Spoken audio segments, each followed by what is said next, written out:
মামা 1000 টাকার একটা চেক ব্যাংক থেকে ভাঙালেন। তিনি 5 টাকার ও 10 টাকার মিলে মোট 137টা নোট পেলেন। তাহলে কতগুলো তিনি 5 টাকার নোট পেলেন সেটা তোমাদের বের করতে হবে। তাই 5 টাকা এবং 10 টাকার নোট মিলে মোট কতগুলি পেয়েছেন? 137টি। তাহলে 5 টাকার নোট যদি এক্সটি হয় তাহলে 10 টাকার নোট কতগুলি হবে? 137 মাইনাস এক্সটি হবে। এখন একটা 5 টাকা মানে একটা 5 টাকার নোট মানে 5 টাকা, দুটো 5 টাকার নোট মানে 2 গুণ 5 10 টাকা, তিনটে 5 টাকার নোট মানে 3 গুণ 5 15 টাকা, চারটে 5 টাকার নোট মানে 4 গুণ 5 20 টাকা। এমনি ভাবে তাহলে এক্সটি 5 টাকার নোট মানে এক্স গুণ 5 মানে 5x টাকা।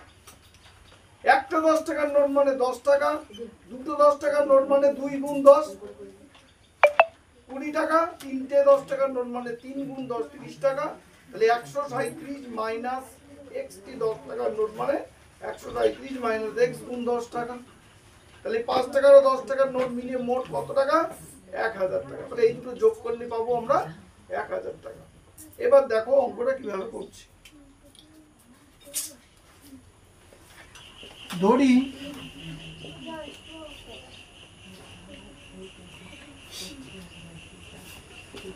তিনি এক্সটি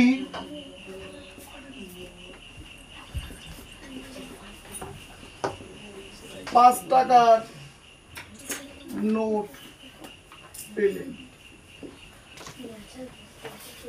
অতএব তিনি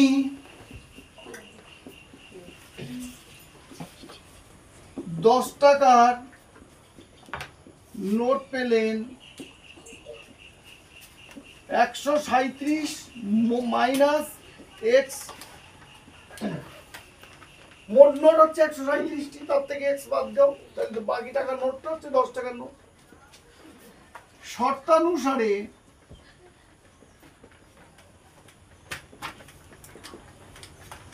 এক্সটি 5 টাকার নোট মানে 5x টাকা, 137 মাইনাস এক্সটি 10 টাকার নোট মানে 10 ইন্টু 137 মাইনাস এক্স টাকা।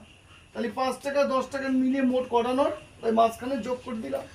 সমান সমান মোট ক টাকা ভাঙালেন তিনি? 1000 টাকা সমান সমান 1000। এবার দেখি তাহলে 5x প্লাস 10-এর সঙ্গে 137 গুণ 137, তার পিছনে শূন্য মাইনাস 10-এর সাথে এক্স গুণ 10x সমান সমান 1000। বা দেখো মাইনাস 10x আর আছে প্লাস 5x,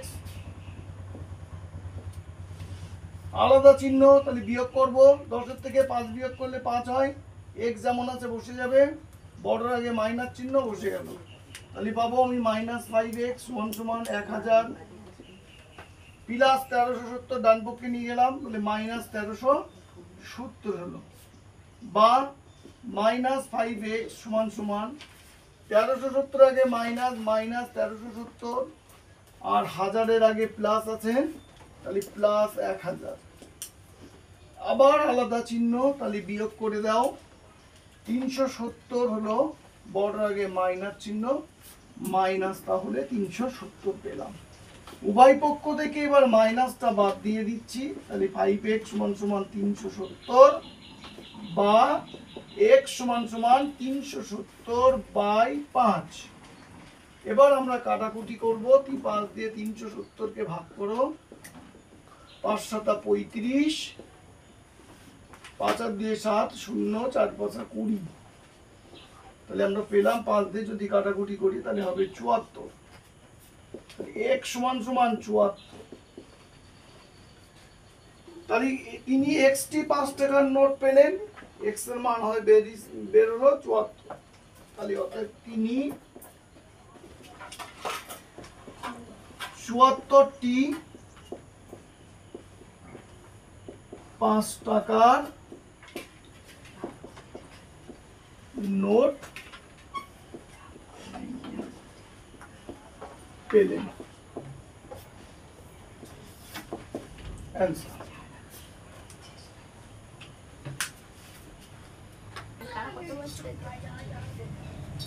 তাহলে আমাদের গ্রামের সালেম চাচা সরকারি চাকুরি থেকে অবসর গ্রহণ করার পর তার সঞ্চয়ের 1/2 অংশ দিয়ে একটি বাড়ি কেনে। তাহলে ধরি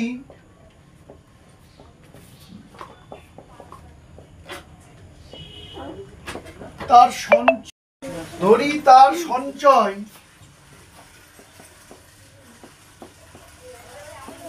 x টাকা, সঞ্চয়ের 1/2 অংশ দিয়ে একটি বাড়ি কেনে। তাহলে বাড়িটির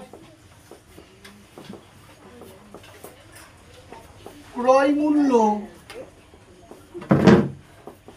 x গুণ 1/2 টাকা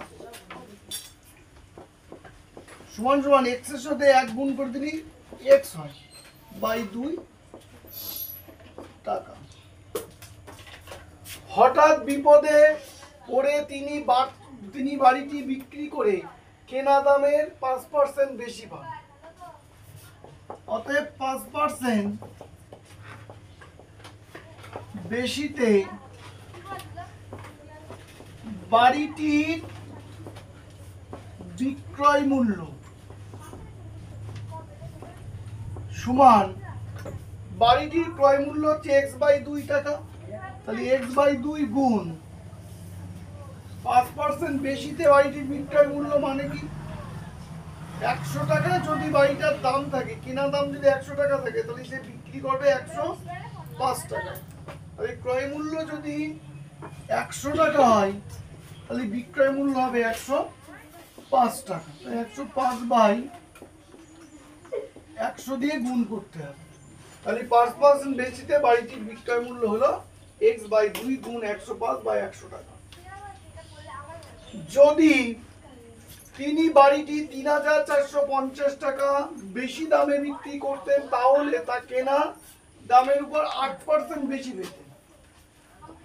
তাহলে 8% বেশিতে বাড়িটির বিক্রয় মূল্য, বাড়িটির ক্রয় মূল্য x/2 গুণ 8% বেশিতে বিক্রি করলে ক্রয় মূল্য যদি 100 টাকা হয় তাহলে বিক্রয় মূল্য কত টাকা হবে 108 টাকা হবে। এবার দুই বিক্রয় মূল্যের পার্থক্য হচ্ছে 3450 টাকা। তাহলে শর্তানুসারে এটা তোমরা সবাই বুঝতে পেরেছো যে 8% বেশিতে বিক্রি করলে বিক্রয় মূল্য বেশি হয়, 5% বেশিতে বিক্রি করলে বিক্রয় মূল্যটা কম হবে। তাহলে বিক্রয় মূল্য বেশি হচ্ছে x/2 গুণ 108/100। তার থেকে এবার বিয়োগ করো 5% বেশিতে বিক্রি করলে বিক্রয় মূল্য যেটা সেটা x/2 গুণ 105/100 সমান সমান দুই বিক্রয় মূল্যের পার্থক্য 3450 সমান সমান 3450।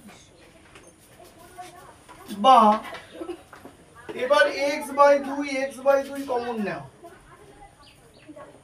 থাকলো কত 108/100 বিয়োগ 105/100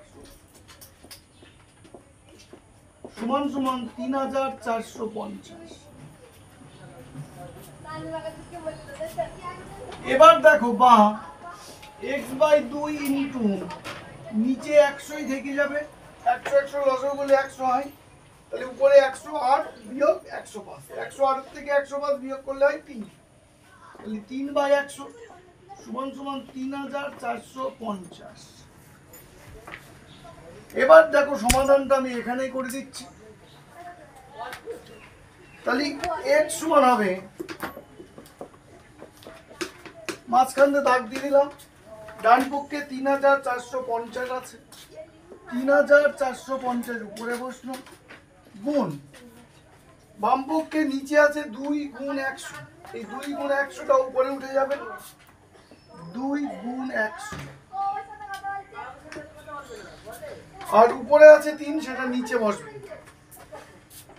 এবার কাটাকুটি 3 1 3, 3 15 45 শূন্য আছে বসে, অতএব x সমান সমান প্রথমে 2 দিয়ে 115কে গুণ করো, 15 দুগুণ 30, 2 1 3, 2 230 হলো। 115কে 2 দিয়ে গুণ করলে 230, আর এই একটা শূন্য আর এখানে দুটো শূন্য, মোট 3টে শূন্য বসে গেল। প্রথম প্রশ্ন চেয়েছে হালেম চাচা কত টাকায় বাড়িটি কিনেছিলেন। তাহলে বাড়িটির ক্রয় মূল্য ছিল x/2, তাহলে আমরা x/2 সমান কত পাবো বের করি। x/2 সমান 2 3 0 0 0 0/2, কাটাকুটি করে দাও। এক্ষুনি তোমরা করলে যে 115কে 2 দিয়ে গুণ করলে 230, তাহলে 2 1 2, 15 গুণ আর 3টে শূন্য আছে বসে যাবে, সমান সমান 1 1 5 3টে। এর উত্তর এসে গেল। অতএব প্রথম প্রশ্ন সালেম চাচা কত টাকায় বাড়িটি কিনেছিলেন। তাহলে সালেম চাচা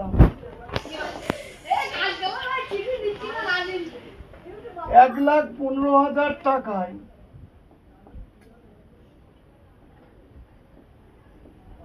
বাড়িটি কিনেছিলেন।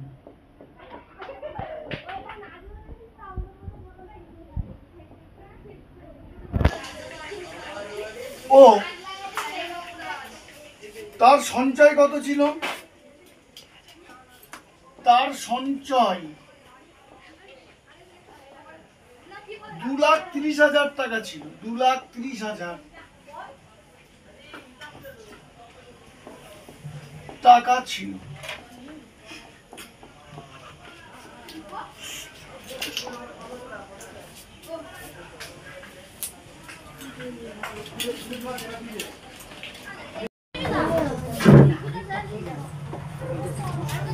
গোপালপুর গ্রামের আশ্রয় শিবিরে, দেখো কি আছে, গোপালপুর গ্রামের আশ্রয় শিবিরে আশ্রয় প্রার্থীদের জন্য 20 দিনের খাবার মজুদ ছিল। তাহলে 20 দিনের খাবার মজুদ ছিল।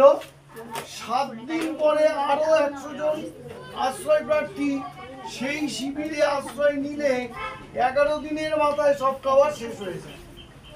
তাহলে দেখো প্রথমে লোক ছিল, প্রথমে কতজন আশ্রয় প্রার্থী ছিল লিখি। তাহলে ধরি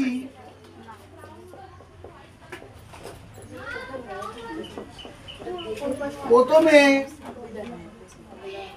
একজন আশ্রয় প্রার্থী ছিল। প্রথমে একজন আশ্রয় প্রার্থী ছিল। অতএব x জনের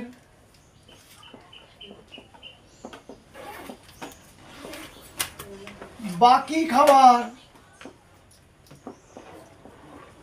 চলে।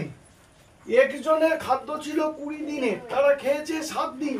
তাহলে একজনের বাকি খাবার চলে 20 বিয়োগ 7 সমান 13 দিন। অতএব একজনের বাকি খাবার চলে আরো বেশি দিন যাবে। একজনের যতদিন চলবে একজনের তার থেকে আরো বেশি দিন যাবে। তাহলে গুণ করে দিতে হবে। তাহলে 13 গুণ x দিন। অতএব 7 দিন পর আরো 100 জন আশ্রয় প্রার্থী সেই শিবিরে আশ্রয় নিলেন। ছিল একজন, প্রথমে আশ্রয় নিয়েছে আরো 100 জন। তাহলে মোট লোক হলো x প্লাস 100 জন। 100 জনের x প্লাস 100 জনের বাকি খাবার চলে আরো কম দিন যাবে। 13 গুণ x বাই x যোগ 100 দিন। শর্তানুসারে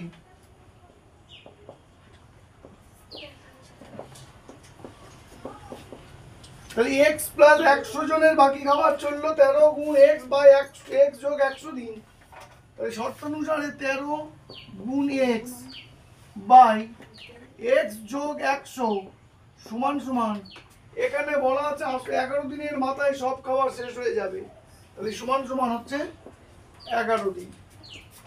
এবার গুণাগুণি গুণ 13 সঙ্গে x গুণ 13x সমান 11 সঙ্গে x গুণ 11x যোগ 1100 সাথে 100 গুণ 1100 বা 13x বিয়োগ 11x সমান সমান, এই ডান পক্ষে প্লাস ছিল বাম পক্ষে হলো মাইনাস হলো, সমান সমান 1100।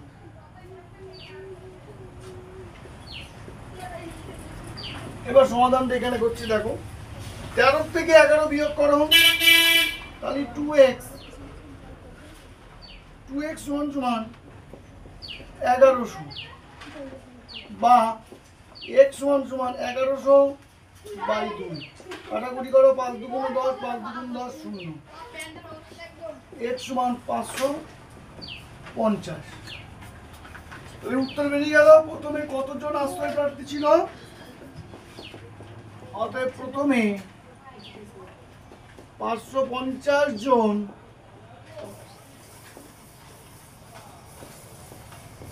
আশ্রয় প্রার্থী